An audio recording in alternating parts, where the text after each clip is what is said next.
Jésus. Amen. Alléluia. Dieu est bon. Gloire au nom de Jésus. Amen. C'est tout un privilège pour moi de me tenir là. Je rends grâce à Dieu qui est tellement puissant et tellement bon que même si on m'appelait 30 secondes avant de me donner le micro pour me dire c'est toi qui prêches, je suis sûr que Dieu, le Dieu avec qui je parle, m'aura déjà donné quelque chose. Amen. Il n'y a personne qui a une vie de prière qui n'aura pas une parole de la part de Dieu. C'est tellement impossible. Ça fait partie des impossibilités avec lesquelles je peux vous dire, vous pouvez vivre. Vous pouvez prendre sa cash à la banque. Parce que tout ce que Dieu nous dit par rapport à nous-mêmes a des liens avec tellement de gens autour de nous que nous sommes une équipe vivante du Seigneur quand nous nous mettons en ordre avec lui. Amen. Nous sommes des Bibles ambulantes, comme j'ai entendu un jour, c'était pasteur, je ne sais pas qui là, mais tu peux être une Bible ambulante. Amen. Mais ce n'est pas ça le sujet. Je rends seulement grâce à Dieu parce que je ne m'attendais pas du tout à prêcher ni à enseigner aujourd'hui. Mais le Seigneur m'a fait grâce et je crois que ce qu'il m'a donné est ce dont nous avons tous besoin d'entendre aujourd'hui. Amen. Je bénis le Seigneur pour mon pasteur. Amen. Pasteur aussi. La très jolie maman jolie. Amen. Son nom, c'est une redondance de ce qu'elle est. Son nom, c'est la redondance de ce qu'elle est. Alléluia. Dieu fait bien ces choses. Amen. Nous les apprécions énormément. Ils sont très très importants pour nous. Et leur humilité me touche toujours énormément. Je bénis le Seigneur énormément pour la famille Cal aussi. Nous les aimons très très fort. Et nous voulons suivre leur exemple avec l'aide de Dieu. Amen. Alléluia. Il y a certaines choses que tu ne peux pas copier dans quelqu'un. Tu vas juste être comme Dieu t'a créé. Mais vous savez, il faut copier tout ce que Dieu donne comme exemple devant vous. Amen. Nous bénissons le Seigneur pour la famille Kaosi. Je rends grâce à Dieu pour mon épouse et mes enfants qui me soutiennent énormément.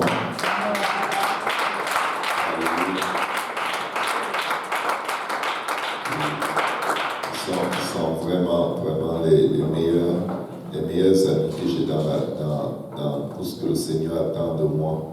Et Dieu les utilise beaucoup pour m'aider à m'améliorer. Surtout quand j'ose demander aux enfants qu'est-ce que vous aimeriez que je change dans ma façon d'être en tant que père. Je ne sais pas si vous avez déjà testé ça avec vos enfants. Vous allez avoir des révélations. Gloire au nom de Jésus. Aujourd'hui dans la voiture, merci Seigneur Père, nous avons besoin de toi. Papa, tu peux prier pour le service.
Amen. Vous asseoir. Amen. Est-ce qu'on peut acclamer le Seigneur?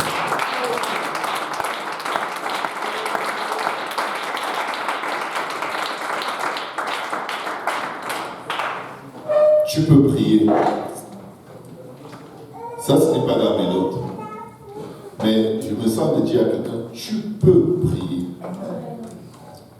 Tu peux. Il y a beaucoup d'opposition à la prière, mais tout le monde peut prier. La prière est accessible à tout le monde. Et ça, comme un cri dans mon âme peut dire à quelqu'un, tu peux travailler. Là, tout le monde se dit, oui, si. Mais je vais te dire, tu peux prier si tu te donnes toutes les conditions pour prier. Nous essayons souvent d'entrer dans l'atmosphère de prière comme juste pour rattraper une journée qu'on a gaspillée à courir après 1001 choses. Juste pour être sûr que si je meurs dans mon sommeil, je ne vais pas aller en enfer. Juste, on essaie juste de se rattraper et on prie. Ça ne va pas mal. Mes frères, ça ne va pas marcher. Dieu n'a pas conçu la prière comme une bouée de sauvetage. Moi, je crois que je suis en train de je viens de tomber dans une dimension prophétique.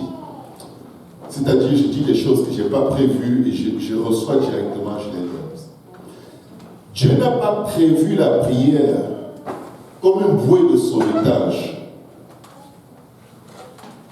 Dieu a prévu la prière comme le souffle par lequel nous vivons. Ce n'est pas optionnel.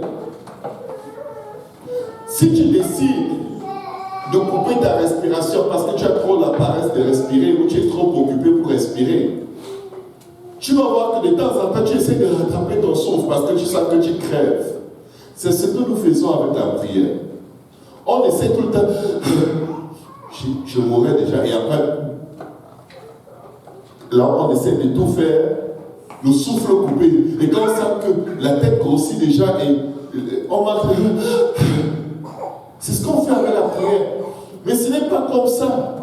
La prière, tu la prends dès les premiers instants de ta journée. Et tu marches avec, et tu vis avec, et tu fais tout avec, et tu. C'est une vie. Ce n'est pas une bouée de sauvetage. Vous savez, Pasteur Lionel a enseigné dimanche un message très bouleversant. Je vous encouragerai à réécouter. Nous devons réécouter les messages que nous entendons. Pire encore, si c'est toi qui as prêché, tu devrais tellement réécouter ce que tu as prêché parce que tu es susceptible d'être la personne qui va le moins obéir à ce que tu as prêché. Pourquoi? La foi ne vient pas de ce qu'on prêche. La foi vient de ce qu'on entend. Vous savez, les 10 vierges, il y en a qui ont voulu faire ce qu'il fallait faire à la dernière minute. Nous vivons et nous procrastinons avec beaucoup de choses. Mais s'il est une chose avec laquelle, mes frères et sœurs, vous avez accès, à laquelle vous avez accès, et avec laquelle il ne faut pas s'offrir le luxe de la procrastination, c'est la prière. Je vais vous dire pourquoi. C'est la seule chose qui fait du sens. Parce que quand tu pries, Dieu te montre la voie que tu dois suivre. Quand tu pries, il t'empêche de te soucier parce qu'il te dit directement comment les choses vont arriver à la fin. Donc, que tu ne te soucies pas, il t'a déjà dit. Donc, tu fais directement un raccourci. La prière, c'est le plus grand raccourci qui nous est offert sur la face de la terre. C'est le plus grand raccourci. En fait, Dieu a fait des choses simples, mais l'homme veut les faire compliquées. Pourquoi passer le temps à sonder les gens pour savoir ce qu'ils pensent en leur posant des questions indirectes quand tu peux tout simplement prier et Dieu te dit c'est des menteurs. Juste un exemple. Amen. Amen. Ou alors Dieu te dit ils ne sont pas contents. Ou alors ils sont contents. Ou alors il te dit tout simplement non, il n'y a rien. Ce que tu penses d'eux n'est pas vrai. Tu es attaqué par les mauvaises pensées. Dieu peut te le dire. Mais on fuit d'aller vers Dieu parce que quand tu vas vers Dieu, il te montre d'abord qu'est-ce qui t'amène à penser comme tu penses là. Il te montre d'abord quel est le problème à ton niveau pour pour que tu essaies de voir le problème au niveau de ton prochain. Et en fait, on fuit la prière parce que la prière, c'est l'endroit où Dieu va te placer le vrai miroir de qui tu es devant ton visage. Il y a plein de sujets pour lesquels nous prions. Mais il y a un sujet que nous allons très souvent fuir. Nous. On n'aime pas se voir. Papa Kaosé, j'ai remarqué que nous, les êtres humains,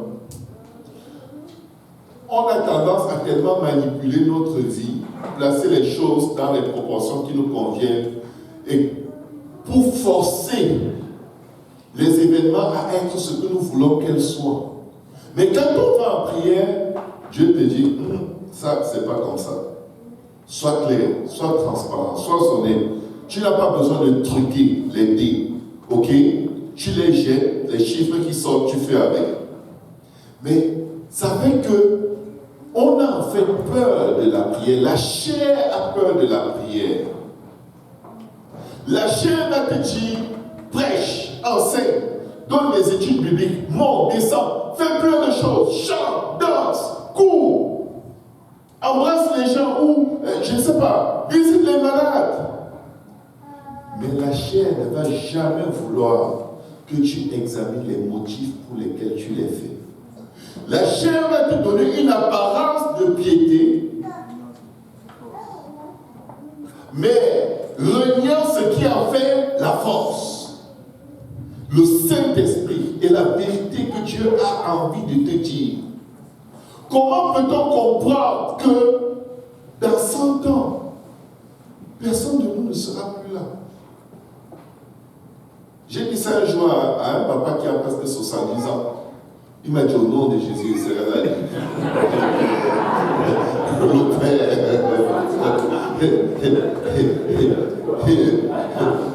Tu seras là en train de faire quoi? Mettre les bouches. Hein? Les dames seront tombées. Tu dis que tu te bats pour être là dans 100 ans. Tu te bats pour être là dans 100 ans. Hein? Ok. Ok, sois là. Sois là. Dans 1000 ans aussi, tu seras là. Dans 100 ans, on ne sera plus là. Je voulais aujourd'hui avec ma femme alors qu'on venait à l'église. Et là, j'ai senti comme un vide. J'ai regardé ma famille dans la voiture. Et j'ai dit à ma femme, chérie, il y a 50 ans, il y avait des gens exactement comme nous qui cherchaient Dieu. Exactement comme nous, en train d'aller à l'église. Exactement comme nous, en train de faire exactement ce que nous faisons maintenant. Penser exactement comme nous pensons. C'est juste pour dire ce que tu es. Il y a 50 ans, il y a quelqu'un qui était exactement comme toi. Que tu sois honnête, malhonnête, bon, mauvais, tout ce que tu es là, ce n'est pas nouveau. Devinez quoi? Il y a exactement 50, 60, 70 ans, certains gens ont construit les maisons dans lesquelles vous habitez. Donc si aujourd'hui tu construis une nouvelle maison, ne crois pas que tu fais quelque chose d'extraordinaire. Dans 70 ans, ta maison sera à rabais. Mais quel est le point de ce que je suis en train de vouloir dire? On va passer, on ne sera plus là. Et d'autres vont venir sur la terre essayer de faire la même comédie que tu faisais. Si tu étais comédien, ton remplaçant sera là. Si tu étais hypocrite, ton remplaçant sera là. Si tu étais un grand boudeur, ton remplaçant sera là. Si tu étais un Anania ou Saphira, tu auras ton remplaçant. Tout ce que nous voyons ici, qu'on lit, qu'on appelle l'Ancien Testament, c'est présent. Les idoles, c'est présent. Tout est présent. La fidélité, c'est là. L'infidélité, c'est là. Être honnête, c'est là. Malhonnête, c'est là.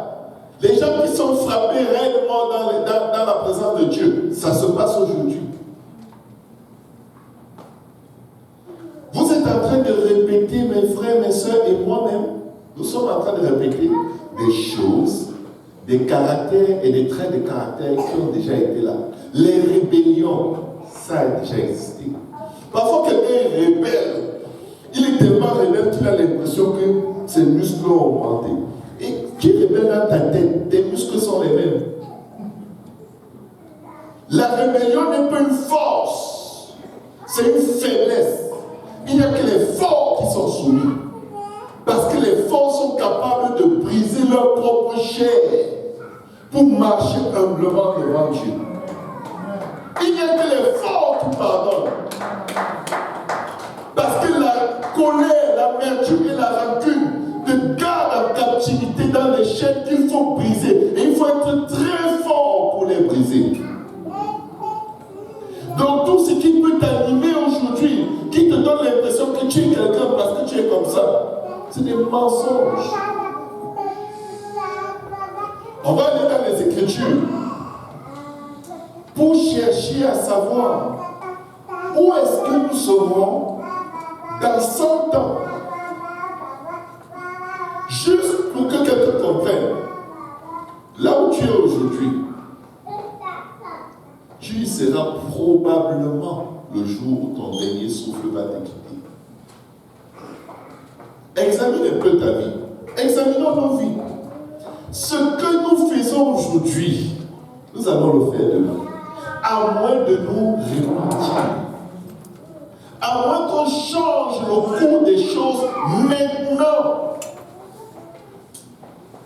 Mes frères, mes soeurs, quand la Bible dit aujourd'hui est le jour du salut, vous allez remarquer dans les Écritures que pour réussir à être au ciel avec Dieu, ce jour-là, c'est ce que tu vas prendre comme décision juste après avoir écouté la parole de Dieu.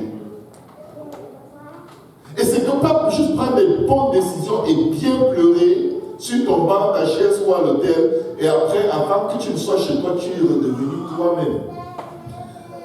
Mais c'est vraiment le changement, la réponse à l'attente que Dieu a pour toi qui va déterminer ce que tu seras en train de faire le jour où Dieu te redemandera ton âme.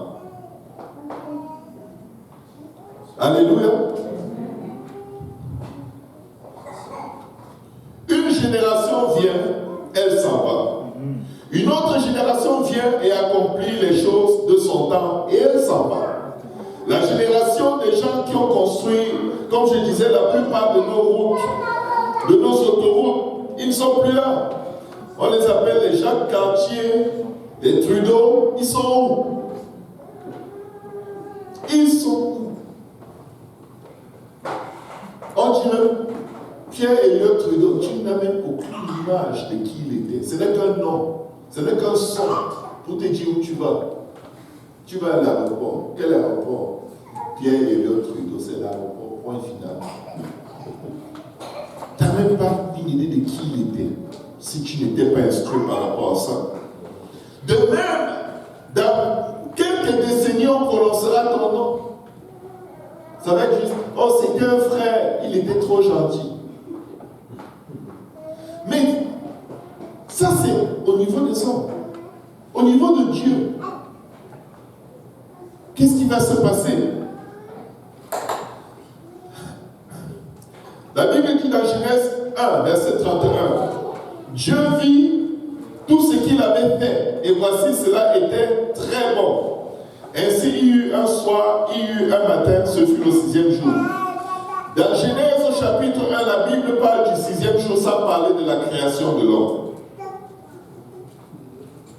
Parce que l'homme est créé, mais Dieu vient d'abord présenter tout ce qu'il a créé sans faire une description particulière dans la profondeur. Si quelqu'un peut aider le frère Jean-Charles. Au nom de Jésus. Est-ce qu'on peut élever nos voix? On va prier pour lui. Seigneur, Rababa Shata, Rababa Koshata, Yarababa Kashata, Rababa Shata, Yarababa Shata, Rababa Sata, Ratata, Rababa Shiko, Robo Shata, Yarababa Sata, Rababa Shata. Hallelujah, Jesus. Yarababa Shata, Rababa Shata, Ikorobo Au nom de Jésus. Au nom de Jésus.